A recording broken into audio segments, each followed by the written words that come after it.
Our hearts beat to the city streets. We began to feel the fire. हम में से हर किसी के लिए हमारा घर बेहद खास है। हमारा घर सिर्फ हमारा घर नहीं है, बल्कि ये हमारी बुनियाद है। हमारी खट्टी मीठी बातें हमारे घर से जुड़ी होती हैं। हमेशा हम सब ने यह एहसास किया है, चाहे हम कहीं भी क्यों न चले जाएं, चैन हमें अपने घर में ही वापस आकर मिलता है। घर छोटा हो या बड़ा, ऑर्गेनाइजेशन की ज़रूरत हम में से हर किसी को है। मेरा घर भी छोटा है और इस छोटे से घर को कैसे रखती हूँ ऑर्गेनाइज, आज की वीडियो की यही टॉपिक है। ग्रो अप योर लाइफ में आप सबको श्वेता का प्यार भरा नमस्कार। मेरे बहुत सारे पुराने व्यूअर्स जो मुझे काफी समय से जानते हैं, उन लोगों के बहुत सारे इस तरीके के कमेंट आते हैं कि दी आप अपने इतने छोटे से घर को भी इस तरीके से ऑर्गेनाइज करके कैसे रखती हैं, आपको इतना टाइम कैसे मिल जाता है। किसी भी चीज की शुरुआत हमारी इच्छा शक्ति से होती है, चाहे वो नई स्किल को सीखना हो, घर को ऑर्गेनाइज रखना हो या दुनिया का कोई भी काम क्यों ना हो। छोटे घर को ऑर्गेनाइज करके रखना सच में थोड़ा मुश्किल है। बिल्कुल प्रैक्टिकल और छोटी छोटी सी बातें आज की इस वीडियो में मैं आप लोगों के साथ शेयर करने वाली हूँ। सबसे पहली और इम्पॉर्टेंट टिप्स यही है कि चीज़ों को तुरंत उनकी जगह पर रखें। ये चावल की बोरी है और इसे मैंने आज ही मंगाया है, काफ़ी भारी है। यदि हस्बैंड के भरोसे छोड़ दूंगी कि वो इसे इसमें ट्रांसफ़र करेंगे तो ये 4-5 दिन तक यहीं पड़ी रहेगी। भारी होने की वजह से मुझसे उठेगा नहीं। एक बड़े बाउल को यूज़ कर रही हूँ। बहुत छोटी सी चीज़ है, लेकिन जिम्मेदारी लेना, जिन चीज़ों को हम कर सकते हैं खासकर उनकी जिम्मेदारी लेना हमारी पर्सनालिटी को इम्प्रूव करता है। घर को ऑर्गेनाइज रखना हमेशा हमें तनाव मुक्त रखता है। घर की जितनी भी छोटी छोटी चीज़ें हैं जिन्हें मैं कर सकती हूँ, उसकी जिम्मेदारी मैंने खुद ली है। एक साथ पूरे घर की क्लीनिंग हमेशा पॉसिबल नहीं है, क्योंकि हमारे पास में हजारों काम होते हैं और हर रोज हमारा क्लीनिंग का मन भी नहीं होता है। हर रोज घर की क्लीनिंग के लिए बिल्कुल एक छोटा सा कॉर्नर चुने। ये मेरी छोटी सी वुडन अलमीरा है, इसे मैंने असम में बनवाया था। वहाँ की लकड़ियाँ बहुत मजबूत और अच्छी होती हैं। आज मैंने सिर्फ और सिर्फ इसकी क्लीनिंग की है, बाकी सफाई का मैंने आज कोई भी काम नहीं किया है। इसके भीतर मैं अपने बुक्स को, अपनी डायरीज़ को, अपनी कुछ पर्सनल चीज़ों को रखती हूँ। मेरी सबसे पहली पसंद किताबों को पढ़ना है। मेरी फैमिली मेम्बर्स को भी पता है। ये कुछ बुक्स है, मेरी छोटी बहन ने मुझे गिफ्ट किया है। ये कैलेंडर भी मेरे लिए खास है, मेरी एक फ्रेंड ने मुझे गिफ्ट किया है। इसमें भगवान जी की आरती लिखी हुई है। मुश्किल से 10 मिनट लगे मुझे इसे ऑर्गेनाइज करने में। घर का एक कॉर्नर सिर्फ मैंने क्लीन किया है, वो भी बिना स्ट्रेस लिए।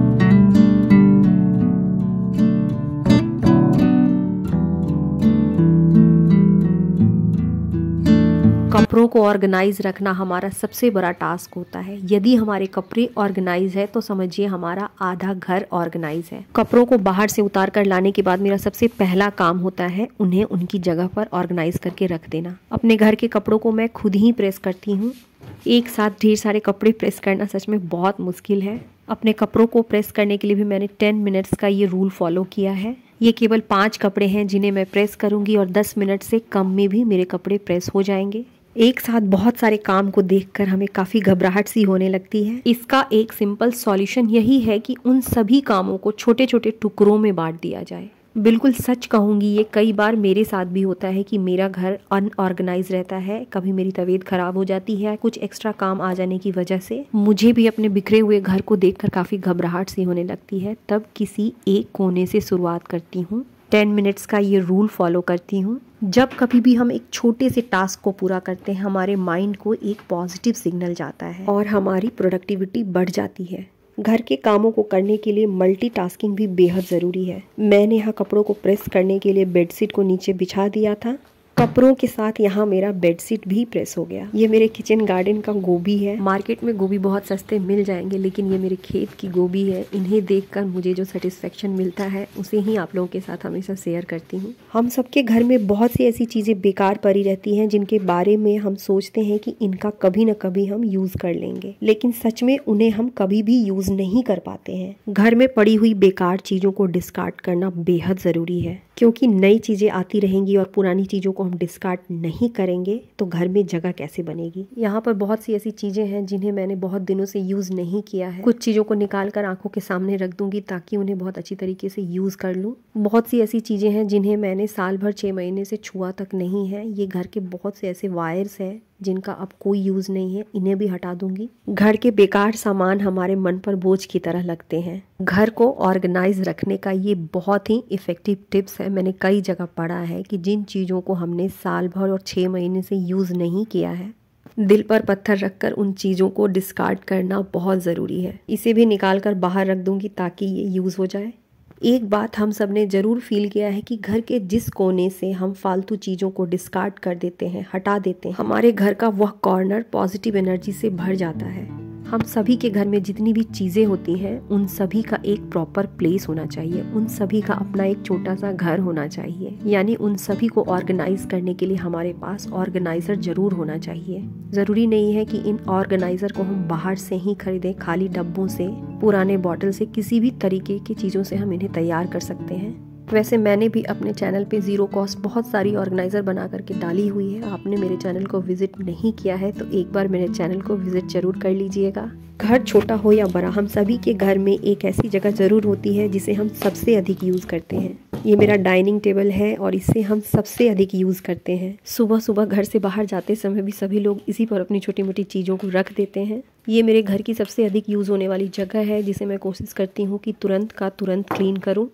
मुश्किल से 5 से 10 मिनट में इनकी क्लीनिंग हो जाती है, लेकिन जब हम इन्हीं कामों को इग्नोर कर देते हैं तो ये काफ़ी मुश्किल दिखने लगती है। मेरी एक आदत है, मैं अननेसेसरी चीज़ों को नहीं खरीदती हूँ। चाहे वो सोफ़ा कवर हो, बेडशीट हो, टेबल क्लॉथ हो, सब चीज़ें मेरे पास में लिमिटेड है। आपने मेरी वीडियो में ये गौर भी किया होगा कि मेरी एक ही 2 सोफ़ा कवर है जिसे मैं बदल बदल कर बिछाती हूँ। बेवजह जब हम बहुत सी चीज़ों को इकट्ठा कर लेते हैं तो उन्हें ऑर्गेनाइज करने में हमारी बहुत सारी एनर्जी चली जाती है। अननेसेसरी चीज़ों को लगातार खरीदते रहना वक्त और पैसे दोनों की बर्बादी होती है। हमारा समय और हमारी एनर्जी बिल्कुल लिमिटेड होती है। अपने लाइफ में बिल्कुल छोटी छोटी सी रूल्स और नियम को फॉलो करके हम अपनी एनर्जी और समय दोनों की बचत कर सकते हैं। तनिष्क के स्कूल की छुट्टी हो चुकी है, बाहर उसकी गाड़ी आ चुकी है। आप लोगों को दिखाती हूँ आने के बाद ये अपनी चीज़ों को किस तरीके से रखता है। किसी किसी दिन अपनी चीज़ों को सही जगह पर रख भी देता है, किसी किसी दिन यूं ही बिखरा कर छोड़ देता है। घर हमारा है और इसे ऑर्गेनाइज करना हमने ही चुना है।